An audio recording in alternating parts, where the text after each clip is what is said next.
Hey everybody, we've been having a lot of people ask about a shop tour, so Noah and I are going to do a shop tour today for you, kind of show you around. The shop's constantly been changing and morphing and becoming other things as we fit other stuff in and move other stuff out, as we find that we need some stuff and don't need other stuff, or break stuff and get new stuff. So we'll show you some, we do have some cool new things. Just before we get started, I've got a couple different businesses, and in my businesses, if they're doing well, I really believe in a very aggressive reinvestment strategy. So a lot of the money that we've made selling knives over the last 3 years has gone back into this. I'm working full-time hours on this, but I'm not like getting a full-time salary from it because I'm reinvesting into the business so much. So that's part of the reason that we're able to get some decent gear and stay on top of that. So we'll start with this first room. We've got a couple rooms to go through. This is the dirty room, okay?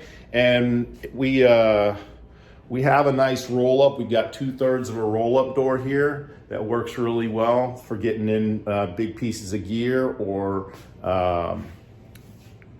junk and stuff. I don't know exactly where I'm going to put this every time, but we'll figure it out. This is a good place to start talking a little bit about our first piece of gear here that Noah's standing in front of.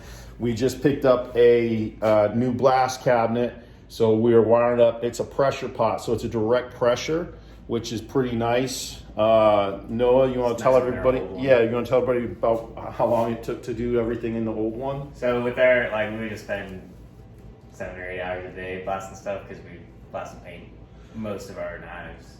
So we would just spend all day sitting there blasting in our little Eastwood cabinet. Yeah. So the little Eastwood cabinets are great for hobbyists and not taking a lot of space. But we've gone through 3 compressors in 3 years, and 500 guns in the Eastwood and a bunch of guns and all that kind of stuff. So we just kind of figured once we got to the point where we could do it, we needed to upgrade to a decent blast cabinet, because everything gets blasted. The titanium gets blasted.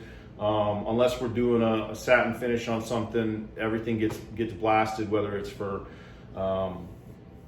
Cerakote or for antiquing or any of that other stuff. So we just figured it was time to go. So we'll have this hooked up in the next day. I got a couple of parts coming from McMaster to hook up everything. I got to have a regulator and all that. And so we're excited to get that up and running in the next day or two as we get the parts in.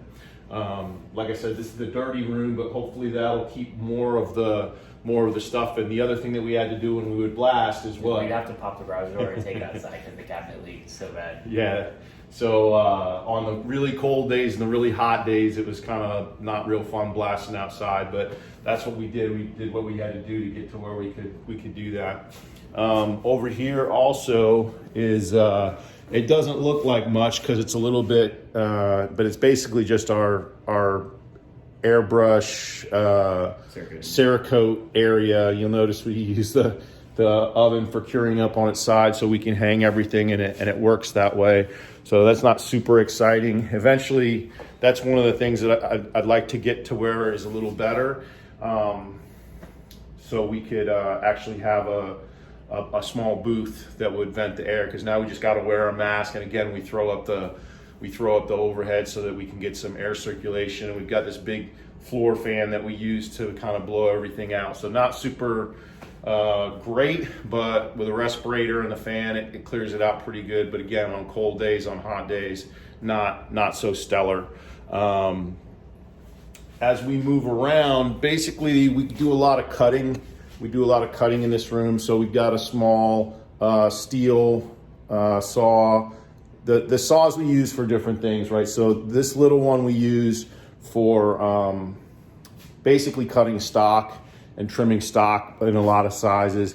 And then we have 2 of these Grizzlies, and I'm not sponsored by Grizzly or anything like that, but the key with these is the VFD, okay? Why anybody would ever get a bandsaw without a speed control is beyond me. If you're looking at one or the other, like especially working with different materials, you gotta have the bandsaw, the variable control. We use two of them. Most of this stuff I've picked up on like Craigslist or things like that. I watch, and if there's a good deal, I'll grab it up. So one of the bandsaws we got on Craigslist, and I had to get the other one. I wanted the exact same one. What we do is we run one that's set up to cut titanium, steel, and wood. And then the other one we use for phenolics and carbon fiber and stuff like that, because the phenolics and the carbon fiber just eat up that blade. Even with the variable speed, with the variable control, it just eats it up. So we can friction cut on an old crappy blade for a long time on the one with the phenolics, and then we can go right into cutting titanium on the other one and keep the blade. And then when one blade runs out, we just kind of switch it over. But that way we're not having to switch blades back and forth in the middle of cutting out 10 different knives and 10 different handle materials. We can just go and it saves a lot of time. So a lot of when we have multiples of something, it's really just to save time. Ideally in a big shop, you've got one machine just set up to one tool and running right through. We don't have it like that, but this is definitely something that takes long enough to switch over. And because we do all our different stuff with different handles, it makes a really big difference. So moving over to the other side, you'll see in the other room we had an older, cooler surface grinder, but we had to. Surface grinder. What's that? The big boy surface. Yeah, grinder. the big boy surface grinder. But it was. I've got to take it all apart. The ways and everything are kind of janky on it, so we just kind of filled the void, and this is working out really well for the small pieces that we do that we have to get flat and parallel. Again, we're not sponsored by Grizzly, but you can get the stuff at a pretty good price for not too much. And we're about to make the belt. What's that? We're about to make the belt. Yeah, Noah's getting into making tools, so platens and all that. So I think he's looking at making a belt for that as well, which would be pretty cool. All right, guys, I'm going to talk about the grinders in the order that we got them. If you want to go over there, then you can kind of talk about them.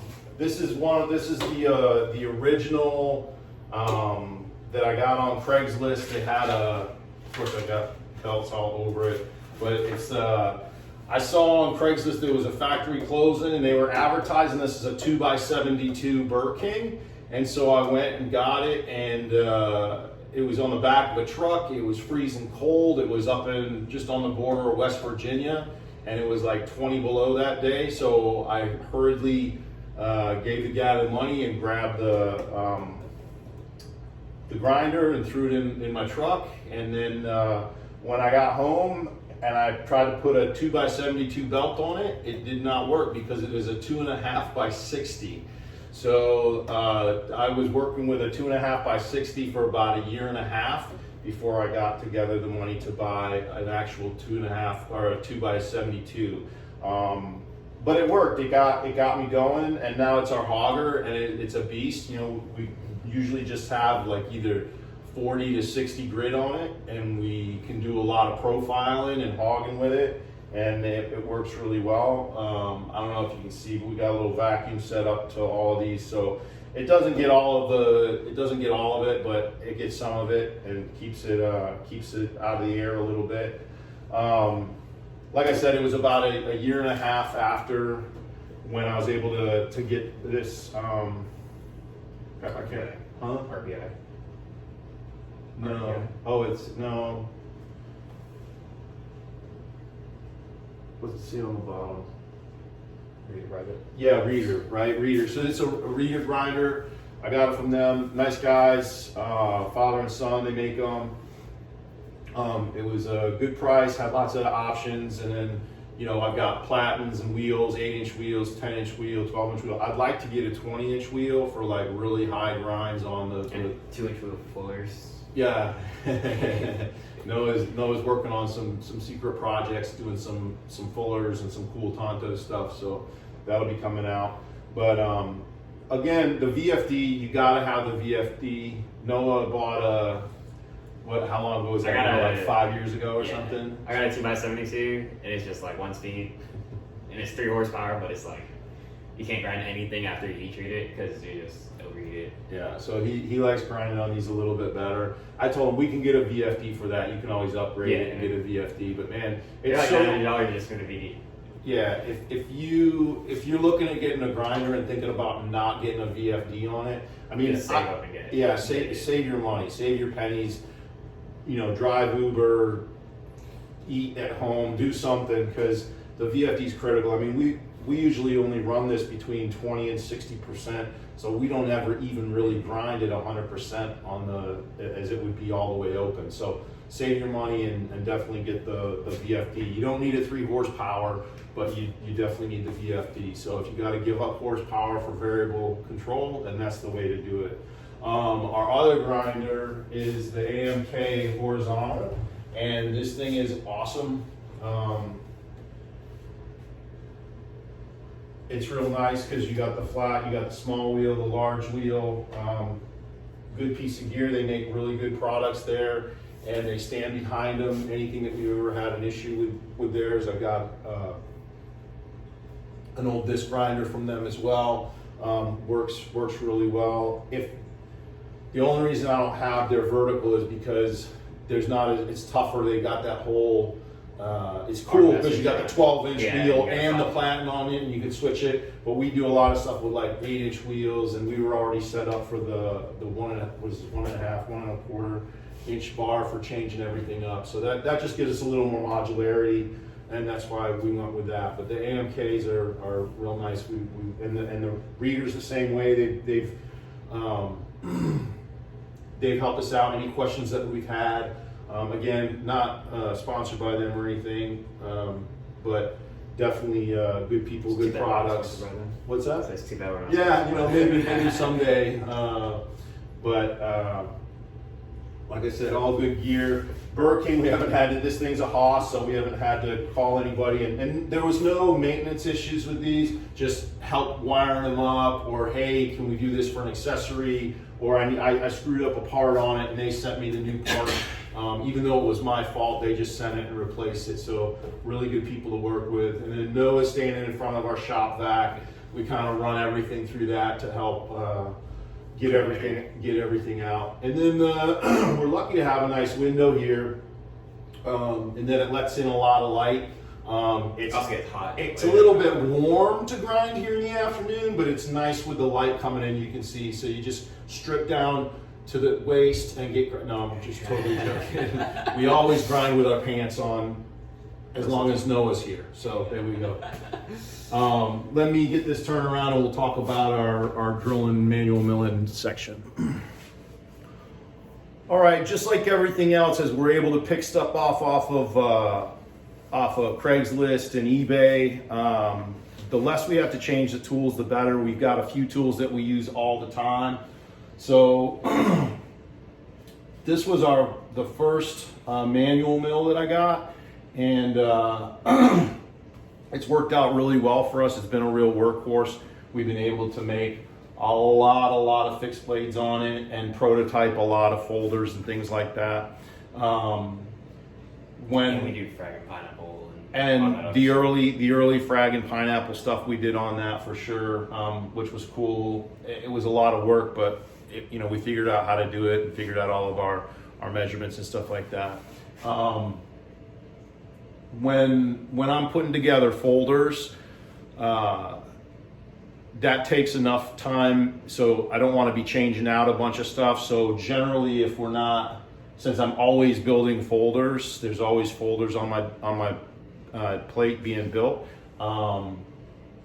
We leave this set up with my reamer here, and then my lapping stuff on this one, so that they're perfectly perpendicular. Those are the things that we can do. That's the stuff that I do the most. I do it to every single knife, so every knife's going to be reamed, every knife's going to be lapped, and so those kind of stay set up that way. Now, we do plenty of other operations using the collets, so if we need to change something out, we can. We don't have machines for everything.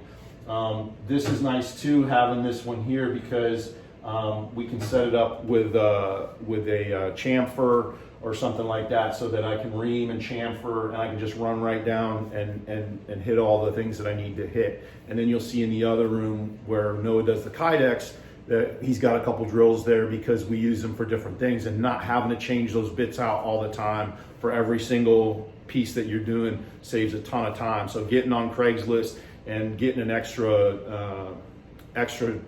drill press or something like that is a big deal. Yeah, whenever I'm countersinking the handle, it's nice having and everything's still flat, so we just have to change a bit and then just countersink the handle because everything's nice and perpendicular. We just zero it off the top of the handle. Yep, so he'll step in the frame and speak up, okay? So we have like all the handles we have to countersink for the screw head. So having everything be flat and all we have to do is pop the bit out and then put the countersink in there so we can get everything to be the same in the right depth.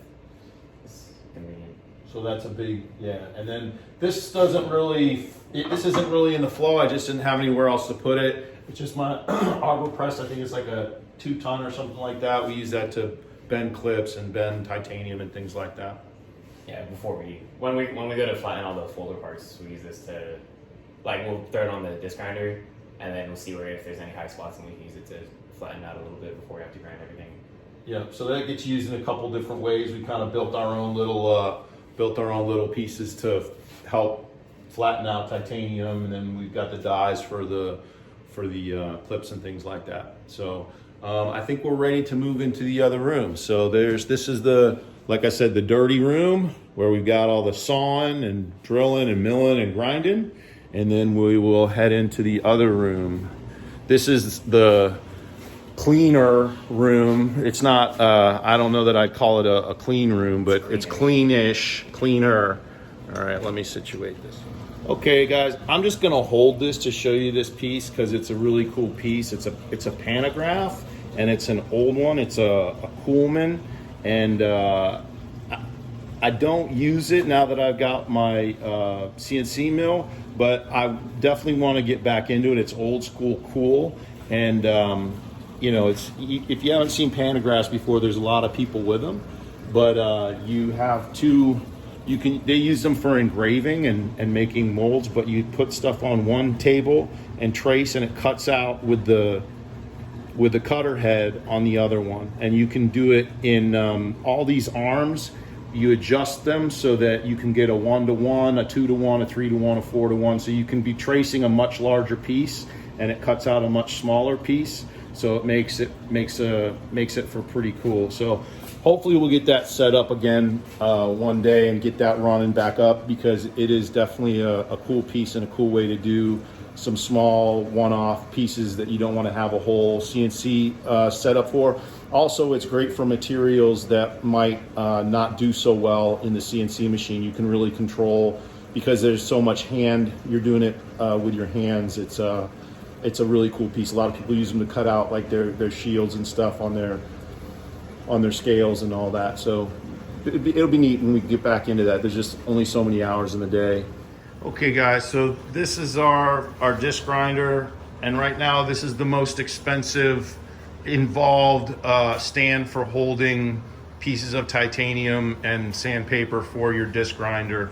Again, the table on this is wonky, and there's some spots that move. So we used to use this all the time, but it's out of commission, so I got to take it apart. It's a major project. So right now it's just being used to hold parts and everything for the disc grinder when we're making stuff flat before we put it in the CNC machine. We also have our handy dandy gunsmith mill.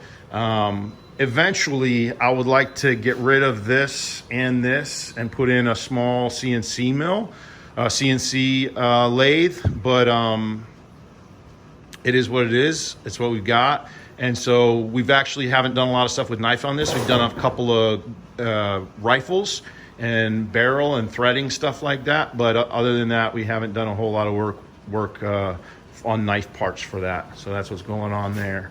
Working our way back, we've got our buffing, stropping, shining, deburring, orange peeling. yeah, wire wheel table. It's there. They're all, again, some of these I got off of Craigslist, and there's one or two that I bought online, and they're all slow. They're all 1800 RPMs, because the really fast ones are super dangerous. If I get any more, I'd like to get a VFD on it, but that's where we're at on that. So it's nice to not have to be able, again, if you're going up through 4 different levels of compound, it's better to be able to do that right away and not have to be changing the wheel out. So that saves us a lot of time by being able to just move around the table and deburr and polish and all that kind of stuff. So, and obviously we use the leather wheel for stropping. So we sharpen right over there in the other room, and then I can come right here and strop it, and then I test it right over there, and then I can put it up on the table and get going. So let's go over to Noah's little area here and let me get set up. Okay, so this is kind of like my side of the shop. We have a bigger drill press we set up. We made sure everything's perpendicular, so that we use this most of the time for handles, because we just have a vise set up in it, and having we drill all the handles out with a number 12 drill bit, so having it set up all the time, so anytime we want to do it, we can just sit down right here, clamp it up, and then drill. Yeah, and over here, so this is kind of like where we do all the sheets at. We have to grind all of them in the dirty room, and we come over here and we use the buffers to clean the edges up. But having an oven and the 1/4-inch drill bit for the rivets right here, it's all set up, and then all the Kydex stuff is underneath it or in one of my drawers. And then we have the toaster oven. This one's a little bit nicer than the one we use for Cerakote. So it's like we get like more specific heats, and with Kydex, like if you get it too hot, then it just melts, and if you don't get it hot enough, then you won't get a good mold. And then on top of that, we use this for tempering a lot of our blades if the temperature is low enough, because sometimes we have to do it in the heat treat oven.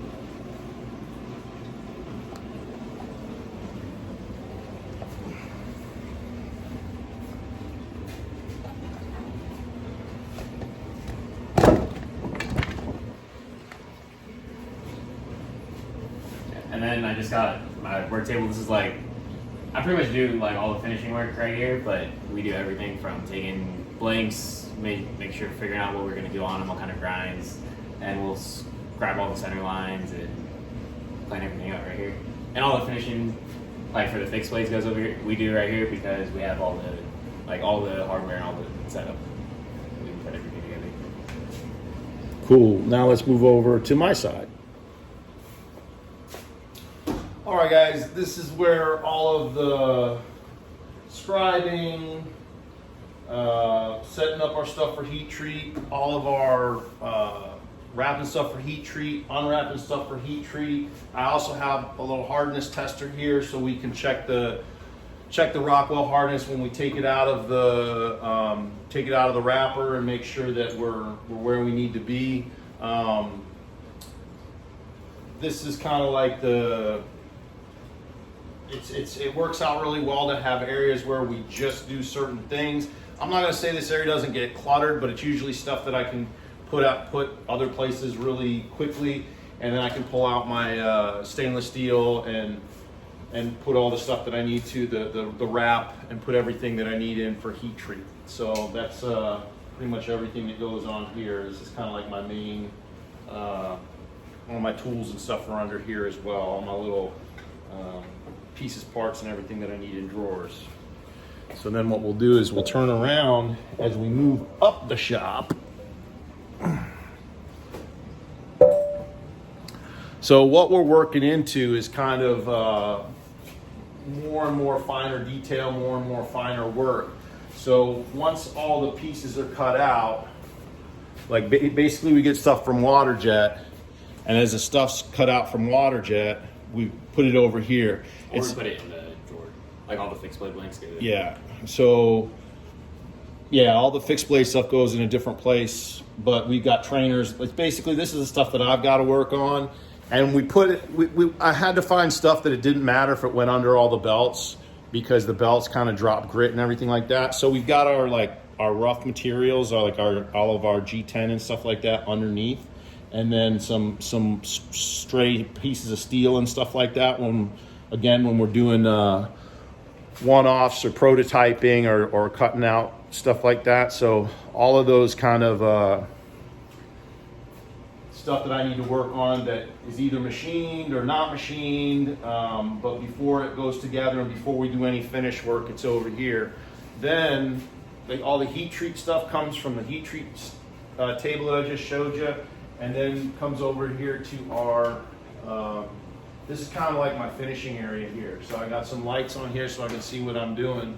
All of the, I'll do a flyby on this for you in a minute, but everything that I need to put together the folders is all right here. So all my parts are in the bin. I've got my little arbor presses for put punching pins in and out. I work on little claws so I'm not scratching anything, so we can start to get into some of the nicer finish and stuff like that. So when I take stuff over and I'm grinding it and we get it to it, and then we buff it, polish it, whatever we're doing, then it's here and I can put it all together and fit it so that everything works together. So like I said, I'll give you the flyby on that as well. So raw materials, stuff that needs to be machined, stuff that still needs to be worked on, and then we bring all the stuff that needs to be finished over to this side here.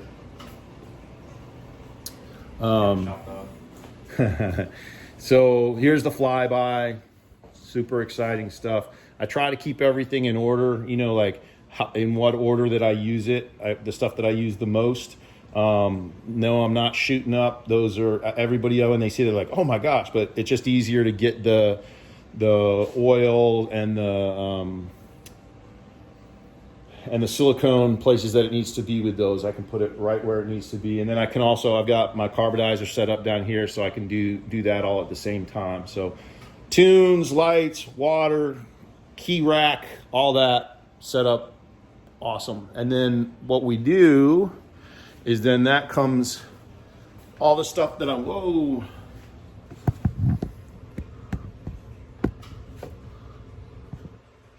All the stuff that I'm working on then comes over to the other side. So now this stuff is all at some point of being finished. So it's got Cerakote on it, or it's been tumbled, or it's organized into the parts that are going together, so that if I'm waiting to anodize, I can do a bunch of things and anodize a bunch of things at the same time. Or if I'm doing some inlays, I can finish those all the same. Or if I've got some mokutai or mokume or something like that, I can finish those together. So this is where the stuff, there's already some level of finish happening. It's matched up, it's not going anywhere. And that works out for me because it's right on the other side of the table, but it's out of the way of everything else. And then same thing as Noah finishes the fixed blades, and they're at the point where we don't want them getting, there's pretty close to being finished. He can put them down here while he's working on the kydex, and then everything just kind of flows down the shop this way. Shop fridge, got to have the shop fridge, just a shop toolbox, and then this is kind of our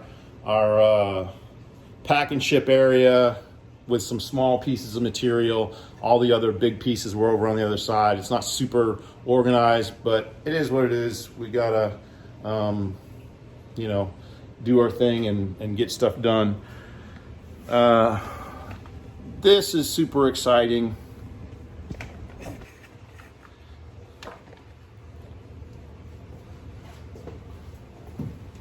So this is super exciting. We were talking about, we can move into the shop. We were talking about how we've gone through like 3 compressors and 3 little blast booths in the last 3 years. And the blast booths are like, I don't know, $150 or something like that, but the compressors are more expensive. I was looking at some decent compressors because we run them every day. We're running, the CNC machine uses the air, the blast cabinet uses a ton of air, the new blast cabinet uses even more air. And we use it for coolant when we're milling stuff. And we use it on the grinder, we use it on the mills, we got little air hoses running around all through here. So I wanted to get a decent you know, industrial grade that we can run every day with 100% duty cycle. And so I was looking, and I kind of felt like I didn't want to look at Kessler's because I felt like they'd be out of my price range. But I was on eBay looking at stuff, and they had a bunch of reconditioned ones down in Fredericksburg. And what I didn't know is that, and then I looked into it, is that the Kessler shop, the U.S. Kessler headquarters is in Fredericksburg, Virginia. Again, not sponsored by them, but just really stoked to have this. This is a great piece of gear, great warranty. And the fact that it was a little more than I wanted to spend, but I got a good deal on it, and they're local. So if I need somebody to come up, they can be here in a couple days if there's any issues. The guy that came, like when you get it, you have to get it all wired up, and it's got the cooler, the refrigerant, and the dryer, and all that kind of stuff. So there's actually 3 different circuits going to this thing, but it can run all the time. We won't have a problem. We've been wrestling with air for 3 years, and it's just been nuts. So everything that I've made from the knives that I've sold for that would have been at Blade Show has basically gone into this, and it's just nice not to, it's not great being broke, but it's nice not having to worry about air at any time. So I've had it up, it's running, and it's nice. It's not loud, it's pretty quiet for being in the shop, and I just know it's going to be reliable, and if there are any issues, they're an hour and a half down the road. So I'm pretty stoked about that. The guy that came to turn it on, when you get it all set up, you can't turn it on. They have to come up and turn it on the first time, so that to make sure everything's hooked up right and you don't void the warranty. And the guy was up here for quite a while, setting it up, making sure it was good, really walking through stuff with me, making sure that I was using the right fittings and all that. So awesome company, and especially for us being this close to the factory. Behind that, I don't know, it's not super exciting. It's just our heat treat oven. Right now we got some M4 going on in there. Noah's working on those platens, those nice hard flat platens, so he'll be able to do those super secret Tonto tips on it. And then from there, the last room is really the CNC machine. I think you can see it back there. Let's see if we can move up a little bit. Hold on a second.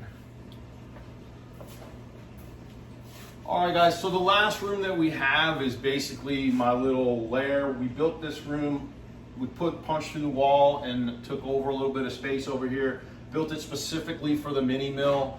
This other wall over here pulls out, so I was able to just roll it in on a dolly and get it in here and get it going. We're not running it today. Maybe I'll do some videos if you guys want to see some stuff down the road, and we can go from there. We kind of keep track of our orders and some of our stuff here, and then any other boards. What's nice is I have my computer and my screen right here, so I can do all my CAD and CAM, and then put it right over to the machine and make any, if I need to make any changes in anything, I can come back over and either change the CAD, change the CAM, and tweak everything that I need to do. It's a Haas mini mill. I did get the 10,000 RPM spindle because it makes such a big difference with the small tools, and doing all the different materials that we use. Having that capacity really saves us some time. It still takes a long time to when we're doing the 3D contouring and stuff like that with the knives that we're making and the inlays and all that. But it's been really cool. It's been a fun challenge to have to learn. It's been fun sometimes and just a real challenge other times. Learning CAD, learning CAM, learning how to edit the G code, learning what G code does, and learning how to run the machine. So if you do have any questions on that, it's also cool to be able to take in work from other folks. I've had, I'm not looking to become a job shop, but it's cool to have people come in and do parts for other industries or even within the knife industry. And I've been able to do a couple of small runs, 25 to 50 parts for people, and it's worked out really well. It's a little additional income. It's a learning experience. So I just feel like just with any type of the knife making, there's always so much to learn, and there's always challenging, and certainly becoming a better machinist is a huge challenge. And I'm lucky to have some knowledgeable people in both the knife making field and the machining field and the knife making machining field. So when I do run into roadblocks, I can call, or if I'm not feeling confident in some things, I can call or text some buddies and get some feedback and get going with that. So That's pretty much the shop. You see it all. I do have a little bit of area back behind there, but that's my secret lair where all the mad scientist stuff goes on. And then I have had some belts. People have, or some comments about the belts. People have asked a lot of questions or made fun of me for having so many belts. But one of the things that somebody said to me a long time ago, well, not that long time ago, because it's been in the last 3 years, is that when you order belts, just take a flyer on some different belts and see, because you don't know, every belt works differently. So, you know, some belts are good for some materials and some are awful for some materials. And that's what we found, is that some belts, you know, so we've got everything from 40 to 2000, and then we use cork belts, we use felt belts, we use micron belts. You know, if you, there's just, yeah, Scotch-Brite belts of all the different, so it just depends on the finish that you're looking for, on the material that you're looking for, because you can, and the, like, you can have three different, we use 3 different kinds of 400 grit belts for different materials, because they all interact, whether it's the micron or the aluminum oxide, yeah, the J-Flex, they all interact based on the backing, the abrasive, all that. So we've narrowed it down. On most pieces, we don't use more than 2 or 3 different ones, but each material responds differently to it. So it's been a fun experiment, and if something doesn't work out, we don't get it again, and then if something is working for us, we get it, and then hang them up on the wall over here so we can get to them. And then we also, there's actually half as many belts as you'd think, because the one side is fresh belts and the other side is used belts. A lot of times for the handle materials or the softer materials, we'll actually use the used belts that we've used on the harder materials, because they just last longer and there's no need. It's almost like the stuff's a little too aggressive with a fresh belt sometimes. So until the belt is all the way used through, we kind of save it on the second rung. So there's brand new 60s and then used 60s, brand new 120s and then used 120s, because they all work differently. So, and the belts are freaking expensive. People are like, why does this cost so much? I'm like, I don't know, that was $70 worth of belts or more, right? So I don't need to bitch about the prices of stuff to you guys, but holy crap, that's one of the things that I hate buying the most is abrasives, because it's throw them away 2 days later. It's so expensive, and you grind right through them and then you throw them out, and they're just totally. But that's the nature of it. So I hope you guys enjoyed the tour. I'll edit this together a little bit for everybody. If you have any questions, let us know. Noah, thanks for joining me on the tour. Like I said, if you have any questions about anything, let us know, and we'll see you soon.